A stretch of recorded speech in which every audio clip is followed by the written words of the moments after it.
बहू अपने बूढ़े माँ बाप को उठाते हैं, ले जाते हैं और जिस तरह घर का कचरा उठाकर हम बाहर फेंक देते हैं तो हम उन्हें ओल्ड एज होम में ले जाकर छोड़ दे रहे हैं। मैं तमाम सदस्यों से हाथ जोड़कर विनती करना चाहूंगा, मैं भी दिवाली के वक्त औरंगाबाद के मेरे चुनावी क्षेत्र के वो एक ओल्ड एज होम में गया था। मंत्री जी हैरानी हुई वहां पर देखकर कि एक रिटायर्ड जज वहां पर उस ओल्ड एज होम में है। मुझे यकीन नहीं हुआ जब मैंने उसका नाम सुना कि उसके बेटे इतना बड़ा घर है।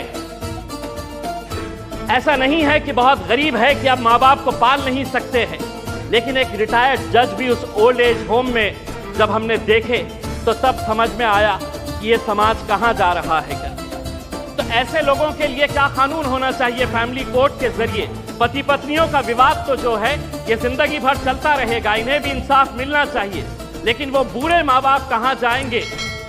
फैमिली कोर्ट के अंदर कुछ ऐसा सेक्शन लाया जाए कि जो बेटा अपने माँ बाप को कूड़ादान समझकर, कचरा समझकर ओल्ड एज होम में डाल रहा है, उसे अखबार के अंदर एक नोटिफिकेशन अपनी तस्वीर के साथ, अपनी फोटोग्राफ के साथ उस अखबार में उसे ये नोटिफिकेशन देना होगा कि मैं अपने माँ बाप को ओल्ड एज होम में डाल रहा हूं। ऐसे बच्चों को समाज के सामने हमें खड़ा करने की जरूरत है। लाइए कानून, वरना वो बूढ़े माँ बाप जो रोकने के अलावा कुछ नहीं कर सकते हैं, क्योंकि कोई कानून नहीं है। उनका कसूर सिर्फ इतना है कि उन्होंने अपने बच्चों को पाला पोसा बड़ा किया। पूना में किसी ओल्ड एज होम के अंदर जाइए, ज्यादातर वो परिवार के बूढ़े माँ बाप मिलेंगे कि जिनके बच्चे इंजीनियर हो गए। इंजीनियर होने के बाद वो यूएस में पैसा कमाने के लिए गए, पैसा कमा रहे हैं, लेकिन माँ बाप के लिए एक कमरे का घर नहीं है तो ओल्ड एज होम में लेकर जाकर छोड़े। ये एक संस्कृति हम डेवलप कर रहे हैं।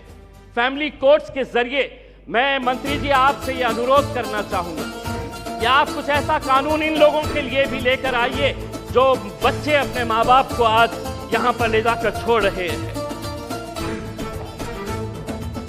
मैं मंत्री जी आपसे एक सवाल करना चाहूंगा, अदालतें तो बन जाएगी, फैमिली कोर्ट्स का ये जो आप अमेंडमेंट लेकर आ रहे हैं ये सिर्फ हिमाचल प्रदेश और नागालैंड से ताल्लुक है। बहुत सारे जितने भी सम्मानीय सदस्य हैं उन्होंने यही कहा है कि justice delayed is justice denied. Nagaland का एक्ट कब बना था? नागालैंड का एक्ट 2008 के अंदर बना है। अगर यहीं पे अगर हम इतना डिले कर रहे हैं कि पुराने फैसले जो विदाउट पार्लियामेंट के पास किए गए हैं, आज अगर इतने सालों के बाद हम ये अमेंडमेंट लेकर आ रहे हैं कि नागालैंड के 2008 के बाद जितने भी जजेस ने फैसले दिए हैं रेट्रोस्पेक्टिव इफेक्ट से हम इसको आज के दिन पास कर रहे हैं, यानी कि गलती अगर हमारे पास से ही हो रही है तो हम उन अदालतों से कैसे इंसाफ की गुहार लगाएंगे? अदालतें एक्ट बनाना बहुत आसान है। मैं मंत्री जी, आप कुछ दिन पहले औरंगाबाद आए थे, वहां पर आपको लॉयर्स एसोसिएशन ने एक मेमोरेंडम दिया है। अगर से महाराष्ट्र की अदालतों की अगर हम बात करते हैं, 91 sanction post of high court जजेस हैं। अध्यक्ष महोदय, 91 पोस्ट ऑफ हाई कोर्ट जजेस हैं, उसमें से महज 56 जजेस हैं, यानी कि वैकेंसी आप देख लीजिएगा कि तकरीबन 40% वैकेंसीज हैं। अब मैं आपको अंदर की बात बताता हूं। हाई कोर्ट के जजेस जब अपॉइंट किए जाते हैं तो सुप्रीम कोर्ट का कॉलेजियम इसे डिसाइड करता है।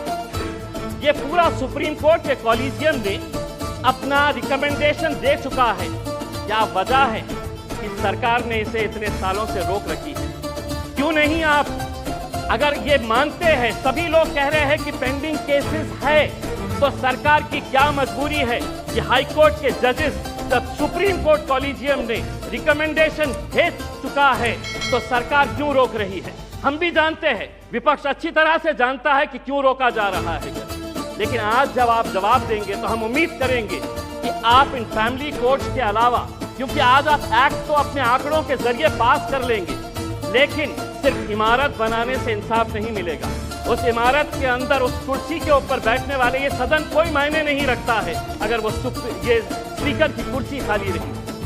वो स्पीकर की कुर्सी जितनी महत्वपूर्ण इस सदन के लिए है, उसी तरह अदालतों के अंदर जजेस की कुर्सी भी बहुत मायने रखती है। लेकिन अगर आप ये मानेंगे कि नहीं, इतने करोड़ केसेस पेंडिंग है, तो कौन उसका निपटारा करेगा? आप ही करेंगे मंत्री जी, आप ही को करना है। और अगर सुप्रीम कोर्ट कॉलेजियम ने अपना महाराष्ट्र के जजेस का रिकमेंड कर चुका है, तो सरकार उसे क्यों रोकी है, इसका जवाब भी आपको देने की जरूरत है। आपने एक ट्रिपल तलाक का कानून लेकर आए थे, इसके जरिए ये भी फैमिली कोर्ट का मैटर है। मैं आपसे पूछना चाहूंगा, उस वक्त फैमिली जब ट्रिपल तलाक का मामला आया था, तो बहुत सारे लोगों ने चीख कर कहा था कि हमें मुस्लिम बहनों के साथ इंसाफ करने की जरूरत है।